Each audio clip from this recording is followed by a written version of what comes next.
Okay, so how are we doing, guys?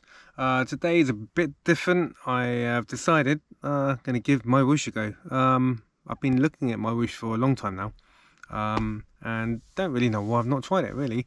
I think partly I use Zwift all the time.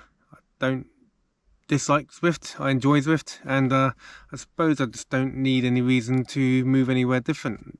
The attraction of My Whoosh is that it is free, which is a big plus. And you do wonder why that's stopping me from not going to it, really. So anyway, I jumped on a Sunday night crit race this week with Ollie Moore from Not Poggy. And we were both talking about it for quite a few weeks now, probably a few months, just to say, you know what, why don't we do it?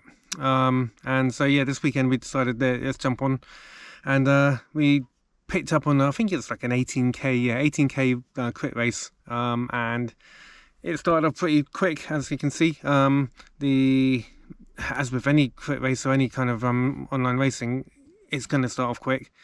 Difference with this one is that everyone's thrown in together, so it's like a mass start where all of the categories are all in together, and because of that, you kind of really don't. It's quite difficult to really know who you're riding with, whether you're riding with people who are far beyond your capabilities, like I found out I probably was. And it's at this point where we're going through the area called Toontown, which is quite a funky little area. And it was at that point that I got dropped, and Ollie was just up ahead of me, and he probably could have stayed with the pack. To be fair, I think he was looking quite strong, but I dropped back. I was like blowing up. My heart rate was quite high. It's not too high at the moment, but I was certainly feeling it. Potentially wasn't feeling too great yesterday afternoon, so that might have had something to do with the fact I couldn't hold on. But as it turns out, the group that we were with would have been a far higher group than what I'm actually normally capable of doing. So essentially, we end up falling into a group of maybe, I think we grew. So on the top right hand side where the mini map is, there's quite a few dots all stretched out. And over the course of the race, as you can see here, we're starting to pick up a few riders, and we're starting to sit in a draft, and we're starting to start forming a group, and it worked out pretty well. The actual route itself is pan flat. There's not a single hill of any description. There's a little undulation as going through the city. This course is actually called Downtown LA. And you go through this fairground area, which is pretty cool. But again, yeah, literally no hills whatsoever. So it was pretty quick. It was fun. And I was told beforehand that, like, don't expect the same experiences you do normally get when you're on Zwift, purely because the draft dynamics are completely different. And so, sure enough, it was from the very beginning. You could feel that you had to put on a lot more power and a lot more watts from the very, very beginning. So even when you're sitting in the draft, you think you're going to get a bit of draft and not much happens. And so that was a bit of a different experience. But yeah, not a bad experience, just a different experience. So quite enjoyed that. We were in a pack. This group, I think we stayed together pretty much the whole race. I think there's 3 laps. Yes, 3 laps. So we're just coming to the end of the first lap. And it worked out pretty good. And yeah, no one really pushed on too hard. There's a few bits I didn't like. Bit where you're in a pack and you're almost getting constantly thrown from one side to another. It's essentially where the draft is, where you're either on the power or off the power, and if the person in front of you is potentially higher power than what you are, it kind of throws you around the road a little bit to get into a draft or not in a draft, or on the front or not on the front, and it's a little bit weird. But over time, I mean, by the end of the race, I kind of completely didn't even realise it or notice it, to be honest. But and also, I think by the end of the race, I was more used to the way the pack worked and the way the draft worked. So I potentially wasn't surging quite so much, which is probably what I was doing. There's a few bits where the riders tend to ride into each other as opposed to around each other. But I think that's just, game dynamics, and I think that will come over time. But like here, my power didn't change any from what I was doing before, and yet I literally got spat a little bit, just where, I don't know, I don't think anyone else in the group were pushing harder. Just suddenly I just dropped off the back, and suddenly, if I was on Zwift for instance, that probably wouldn't have happened quite as quick as that happened. And so that was interesting.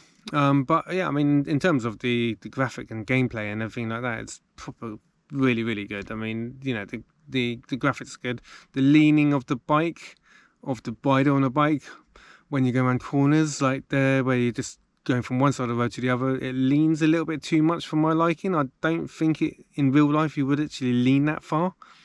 I don't know, I've never looked at myself riding from behind before, but I don't feel that. It felt like I should be more upright, if that makes sense. So that was a little bit. But then I suppose just showing the rider going from one way to the other way, left, right, left, right, left, right, it kind of indicates to which way you're going. So I don't know, maybe it's just a different experience, and again, not a bad experience, it's just a different experience to what I would have been used to, I suppose. Okay, so we're about halfway through the race. My power, I felt it was quite a hard race, and all the people around me, they were pushing pretty hard. It felt like they were anyway, and because I don't have the same user interface as what I'm used to, it was a little bit difficult to understand where I'm at, because in the past I've looked at certain metrics, whether it's my watts per kilogram, or whether it's my overall power, or whether it's just even my heart rate. If it's my heart rate, I can sort of see where I'm gauging where I'm at.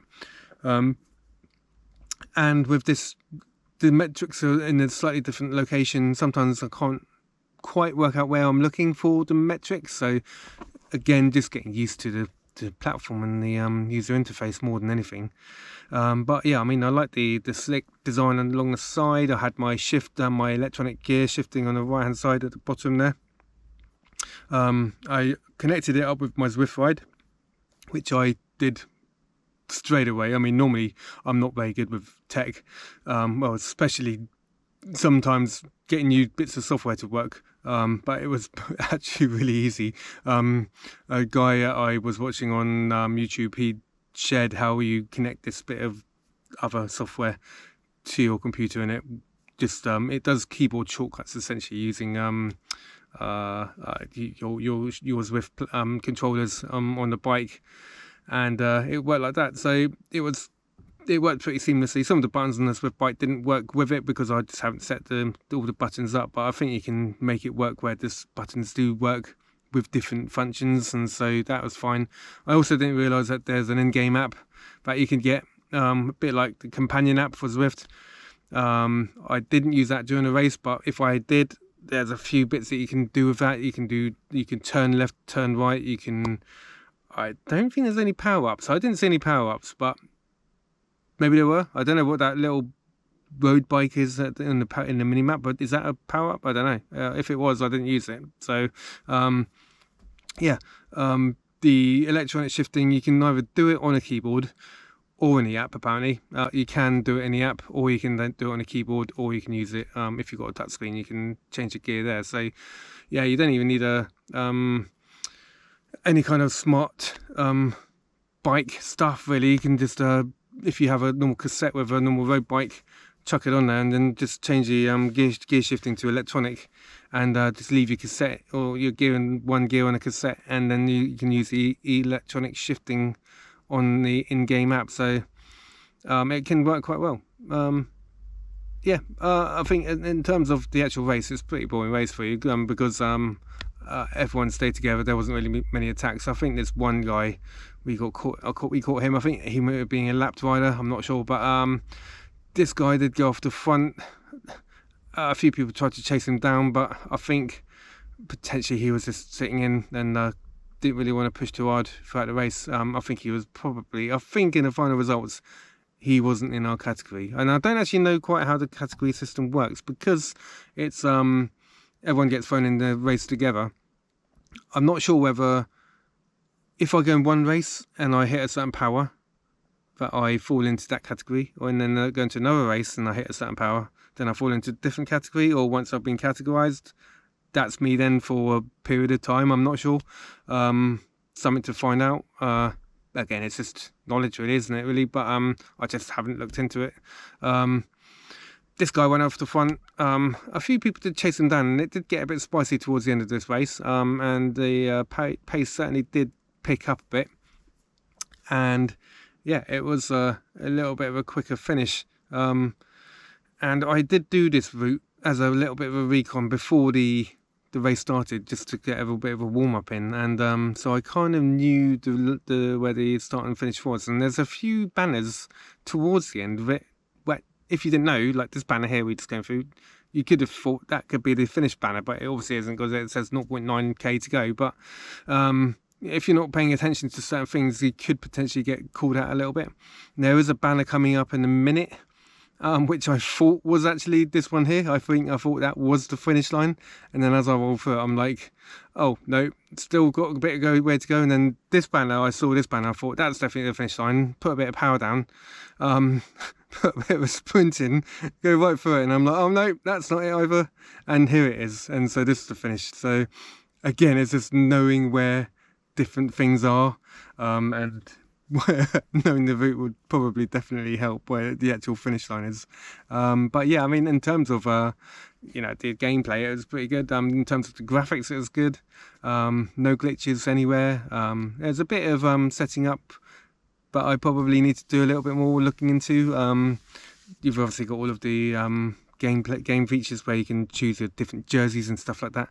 But essentially, it's a completely free platform, exactly the same as Zwift. And if you were new to indoor cycling, and you're like, I don't know if I want to invest any money into this, I'm already buying a trainer, yeah, it's going to cost a lot of money, this is definitely, like, if I were new to Zwifting or indoor training or indoor virtual cycling, I would have gone on this from the beginning had it been available at the time, which it wasn't. But this is great. I mean, the platform is really, really good. So yeah, definitely check it out. I would. Anyway, that's it. I won't talk too much. I can't really give much more opinion than what I've just experienced. Really, don't want to be too focused on one thing or another. But yeah, definitely give it a go.